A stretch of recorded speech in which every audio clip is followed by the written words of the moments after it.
Alô pessoal, nesse módulo nós vamos ver a interação solo-planta e falar um pouco já sobre os nutrientes essenciais que a gente fornece às plantas via fertilizantes.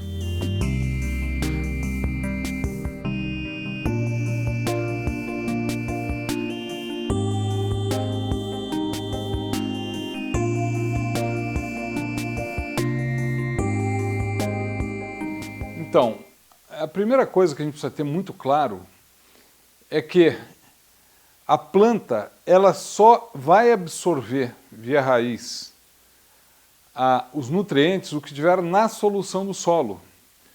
Então, os adubos que eu ponho, ou mesmo o que estiver em equilíbrio com o solo, eles precisam dissolver e estar na solução e praticamente 100% dos nutrientes vão ser absorvidos da solução. Então é muito importante a gente enxergar que a solução do solo é fundamental. Porém, para isso tudo acontecer, tem todas as fases do solo que a gente comentou interagindo.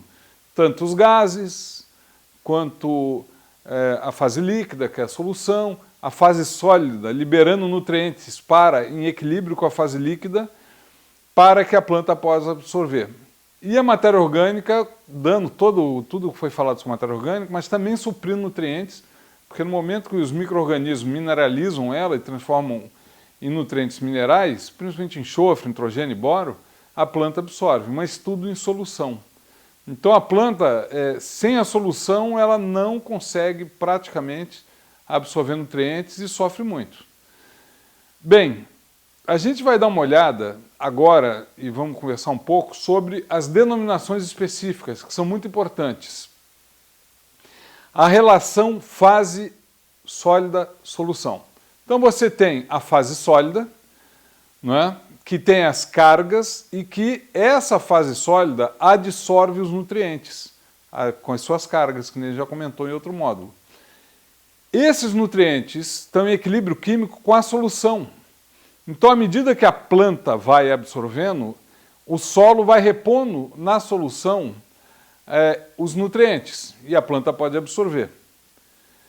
Então, o solo adsorve, o solo não absorve. O solo adsorve os nutrientes.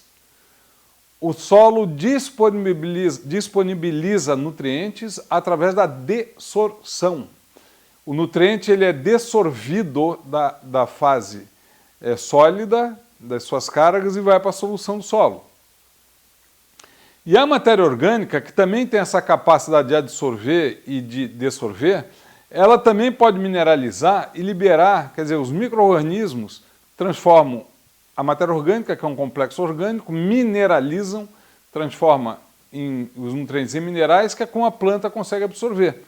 Então, a matéria orgânica, ela mineraliza esses nutrientes para a solução e a planta absorve.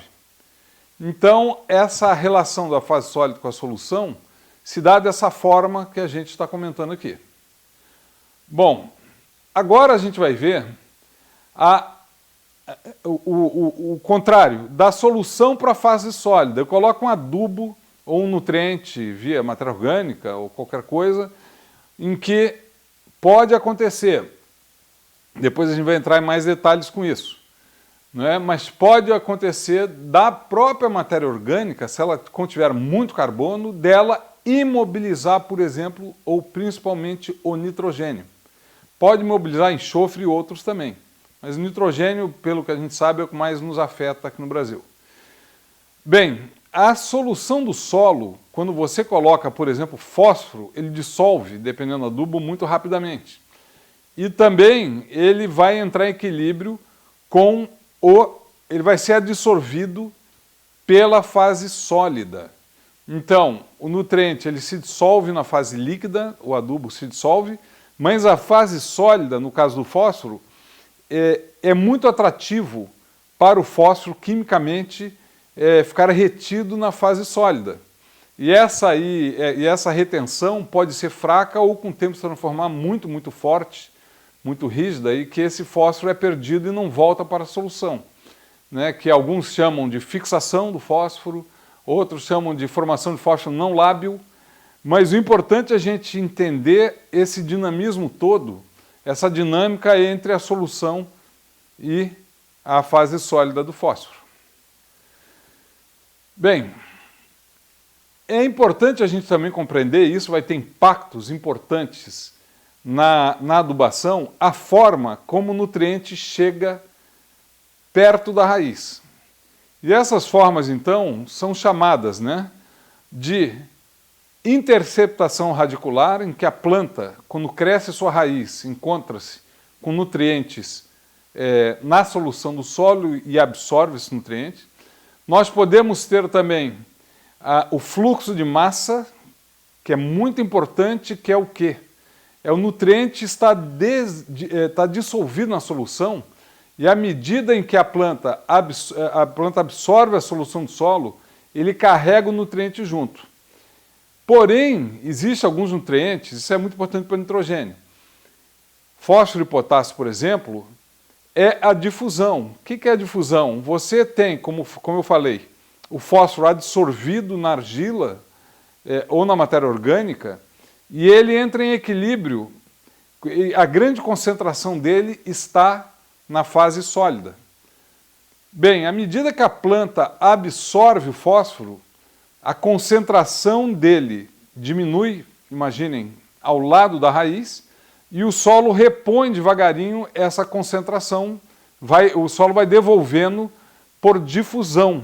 O que é difusão? É você ter um elemento em alta concentração num lado e baixa no outro, e ele difunde até a raiz para ser absorvido. E isso tem impactos muito importantes que a gente já vai falar. Então, para a gente ter uma ideia, a gente vai ver aqui, nesse quadro que vocês podem observar, o nitrogênio, ele é absorvido, grande parte dele, ali foi uma produtividade de 9.200 quilos de grãos de milho por hectare. O que a gente pode ver aqui é que dos 190 quilos absorvidos pela planta de nitrogênio, 188 foi por fluxo de massa. O que significa isso? O nitrogênio ele vai estar dissolvido na solução e a planta vai absorver essa solução junto, carregando o nutriente. Já se você pegar o fósforo e potássio, vocês vão ver que a grande parte absorvida do nutriente foi absorvida na verdade, como o nutriente, contato em raiz, chegou até a raiz, foi por difusão. Então, você tem de um lado, em alguma distância, uma fase sólida com alta concentração de fósforo ou potássio, que vai difundindo pela solução até a raiz. E aí a planta consegue absorver, de novo, perto da raiz. Vai cair a concentração, esse delta de concentração, de novo, vai ocasionar que o solo dessorva fósforo ou potássio e recoloque na solução, então, até chegar à raiz. E a raiz daí vai absorver. O que interessa isso na prática? Vocês imaginem, o nitrogênio não é tão importante colocar ao lado da planta ou mais longe um pouco, porque ele vai dar dissolvido na solução, tende a ter uma concentração em solução muito parecida entre os pontos do solo, e onde a planta absorveu o nitrogênio, ele vai entrar junto com a solução. Agora, quando você pega fósforo, mesmo potássio, que dependem de concentração, dependem da difusão química, o que vai ocorrer? É muito importante, principalmente em solos com baixo teor de fósforo, que você coloque esse nutriente perto da raiz. Porque se você colocar muito longe da raiz, de uma maneira simples, a difusão ela vai ser muito lenta. Então, se eu vou usar fósforo, um adubo fosfatado, no início de uma área baixa de fósforo, o fósforo precisa ser colocado embaixo da semente, perto da semente, onde a raiz vai se desenvolver, que eu preciso de alta concentração de fósforo para que ele consiga difundir até a raiz. Se eu botar ele muito longe, essa difusão vai ser muito lenta, e aí a planta pode não ter fósforo ou potássio suficiente para ela. Então vocês vejam, como é importante esse contato íon-raiz, como o íon vai chegar até a raiz, porque isso determina a maneira que a gente pode aplicar o fertilizante. Bom, nós a partir de agora vamos falar dos nutrientes essenciais e quais são eles e a sua importância. O que é um nutriente essencial? Não é? É que o nutriente essencial é o seguinte, é um nutriente que se a planta não for abastecida durante todo o seu crescimento, a planta não vai completar seu ciclo. Então, isso é o primeiro critério, é a planta conseguir completar o seu ciclo e esse nutriente é essencial. Se ele não estiver presente, ela não completa o ciclo. Um outro critério para essa essencialidade, a deficiência só pode ser corrigida pelo elemento. Então, se eu tenho uma deficiência de zinco, que é um nutriente essencial, a planta só vai ser suprida se eu colocar zinco disponível para a planta. Se eu colocar muito fósforo, não vai substituir o zinco, quer dizer, a substituição não existe para um elemento essencial. E a outra coisa é que a planta, o elemento, tem que atuar diretamente na vida da planta. E não sobre outros fatores de ordem química, física, biológica, do meio que venham a influenciar a vida dessas plantas. O que significa isso? O zinco, ele faz parte, o zinco, manganês, de enzimas, de catálises dentro da planta para a formação de substâncias que a planta necessita. Outros nutrientes até podem ser benéficos, não é? O silício, por exemplo, é muito discutível, tem gente, hoje a ciência discute muito isso, mas o silício, eu estou dando um exemplo, né? O silício ele é benéfico, porque ele aumenta a proteção da planta, mas ele pode ser benéfico e não essencial, porque ele não... Todos aqueles critérios e o impacto dele diretamente na planta, na bioquímica da planta não é tão importante, ele se deposita nas folhas, o que dá maior resistência às folhas. Então, essas diferenças são muito importantes. Bem, para a gente fazer esses testes de nutrientes essenciais, normalmente são feitos com soluções, em que a gente vai colocando todos os nutrientes que a gente conhece que são essenciais e vai retirando o que a gente quer testar. Então, cada um vai ter um sintoma de deficiência na planta, que o agrônomo, chegando na lavoura, pelo menos ele pode suspeitar visualmente porque uma deficiência de um determinado nutriente. Bom, os nutrientes essenciais são divididos em dois grupos, não é? Os macronutrientes e os micronutrientes. Então você tem os macronutrientes como nitrogênio, fósforo, potássio, cálcio, magnésio e enxofre. De forma geral, eles são absorvidos em quilos por hectare. Os micronutrientes, de forma geral, são absorvidos em gramas por hectare. A pergunta é, pegadinha boa, macronutriente é mais importante que micronutriente? Não. Todos são essenciais. Se eu colocar muito fósforo, muito potássio, nitrogênio, são macro essenciais, e não colocar o zinco, eu tiver uma deficiência natural de zinco no meu solo, a minha planta não vai completar o ciclo ou vai completar e produzir muito pouco. Ainda existem outros nutrientes hoje que estão sendo discutidos, que é o caso do silício, do níquel, e que são considerados benéficos. A legislação brasileira, para acomodar tudo isso, coloca todos os nutrientes essenciais e benéficos juntos, porque há muita discussão se o níquel e o silício seriam efetivamente essenciais ou benéficos. Bem, então, é muito importante a gente dividir em grupos. E se lembrando, temos que nos lembrar que os macronutrientes considerados primários são os absorvidos normalmente, não é regra geral, em maiores quantidades, que é o NPK. Nós temos os macronutrientes secundários, que são cálcio, magnésio e enxofre.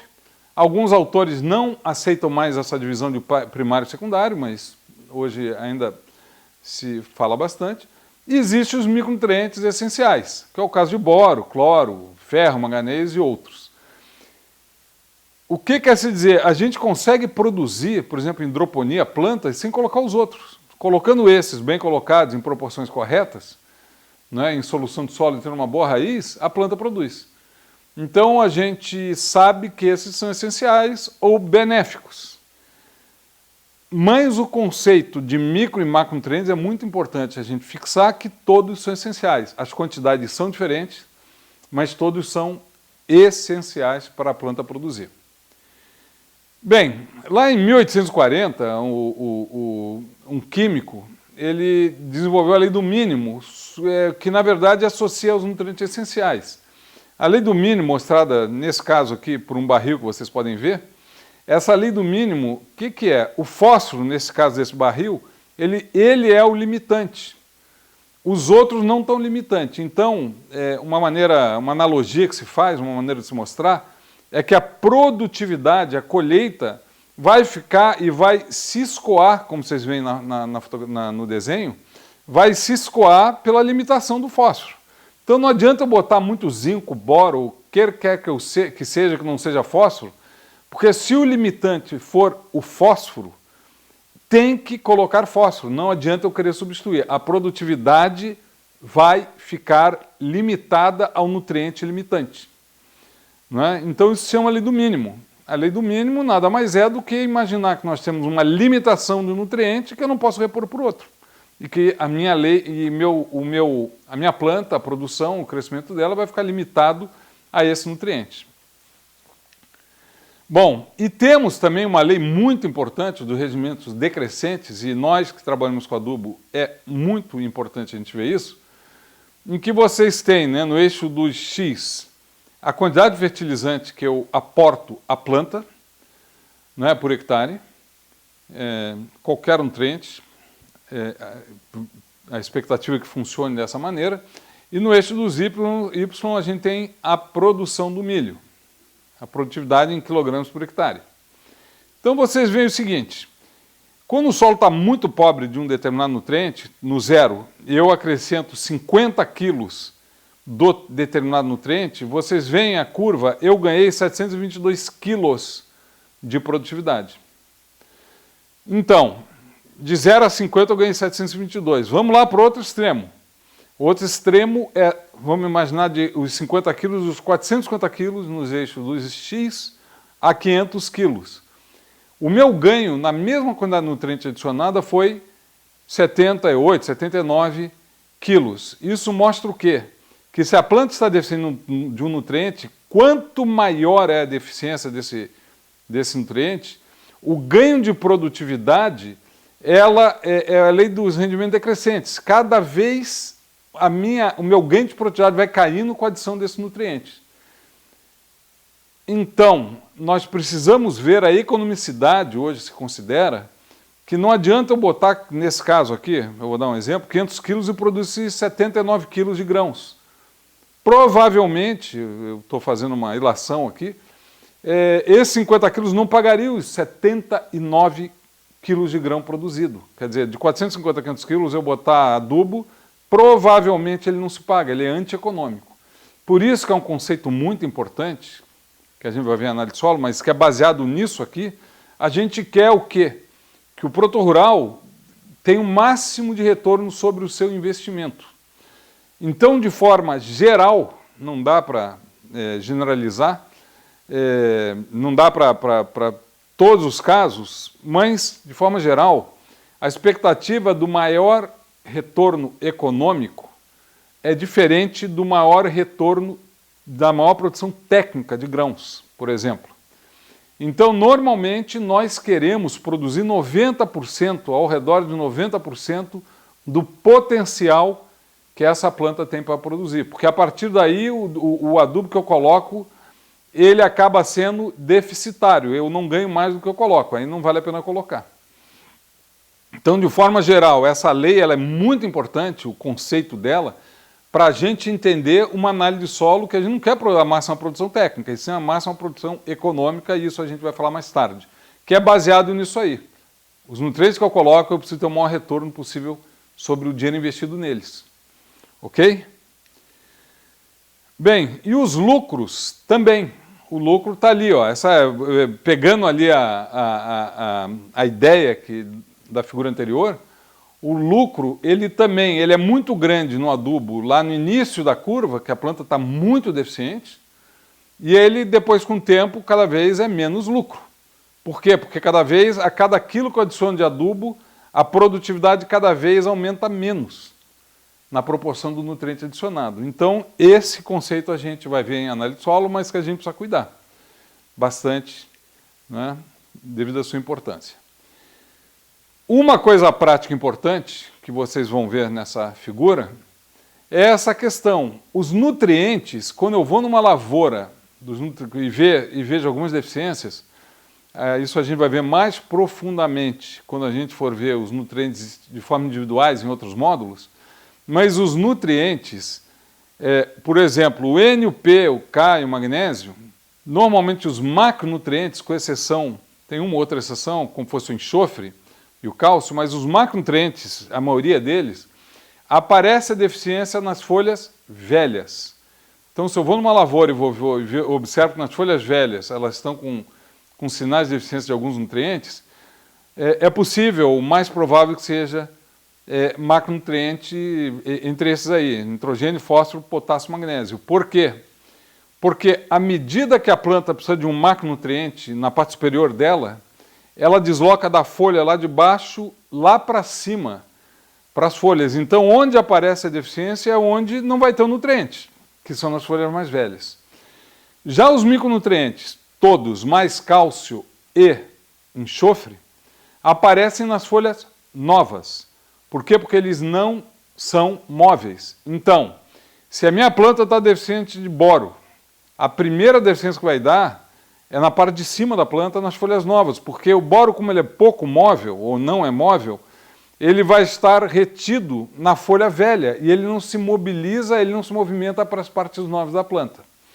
Então, essas partes novas da planta vai aparecer deficiência de boro, nas partes velhas não, porque ele não saiu das folhas velhas e foi transportado para as folhas novas. Então, é uma tabela que é importante numa eventual deficiência a campo, pelo menos para se ter uma ideia quais são as possíveis deficiências que nós temos, e depois estudo a gente vai ver com mais calma quando a gente individualizar cada nutriente. Bem, então estamos encerrando esse módulo, né, que tratou de mobilidade de nutrientes, esse módulo que tratou de assuntos pertinentes a toda a nutrição de planta, elementos essenciais, benéficos e tudo mais, e também da relação solo-planta, solo-raiz. E no próximo módulo a gente vai conversar sobre nitrogênios e adubos nitrogenados, já entrando daí por nutriente um por um. Ok? Muito obrigado e até a próxima.